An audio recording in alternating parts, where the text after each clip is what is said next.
Buxoro shahrida Buxoro viloyat hokimi, mutasaddi tashkilot rahbarlari va 17-xalqaro Kann kinofestivali g'oliblarining yoshlar bilan uchrashuvi tashkil etildi. Bunda yoshlar, keng jamoatchilik vakillari, kino va san'at vakillari ishtirok etdi. Fransiyani Kann, mashhur Kann festivali bo'lib o'tdi.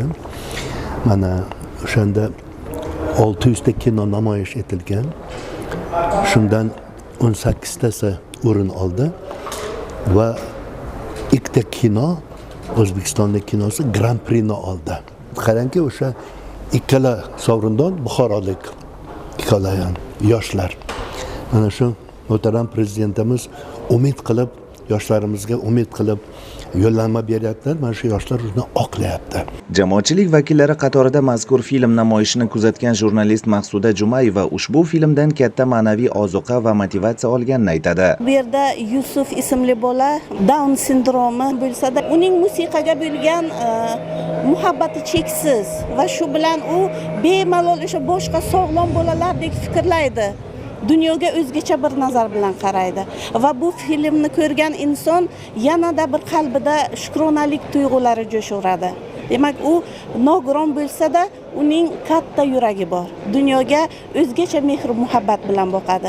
Va men ushbu filmni barcha yurtdoshlarimizga tomosha qilishlarini tavsiya etgan bo'lardim. Mazkur filmda yurtimizda inklyuziv yo'nalishda ijtimoiy himoyada amalga oshirilayotgan islohotlarning birgina ifodasini aks ettirishga urindik va bu jahon miqyosida e'tirofga loyiq ko'rildi, deydi film ijodkorlari. Inklyuziv odamlar bu jamiyatda o'zining o'rniga ega va ular ham xuddi bizday odam. Ular ham albatta o'qishdan bo'lmasa, san'atdan bo'lmasa boshqa sohadan baribir o'zining yo'lini topib ketadi degan fikr bo'lgan. Shu joy eng piki. Prezidentimiz bundan keyin kim Grand Prix yutib kelsa 300 million pul beriladi. Vторой stipendiya, tretий stipendiya 200 million 100 milliongacha. Bu juda katta motivatsiya. Chunki ijodkorga o'sha pulni ham olib film oladida.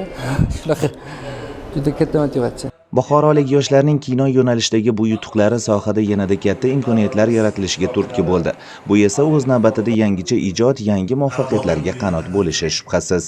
Madrahim Turdiyev, Abdulla Rajabov, Buxoro.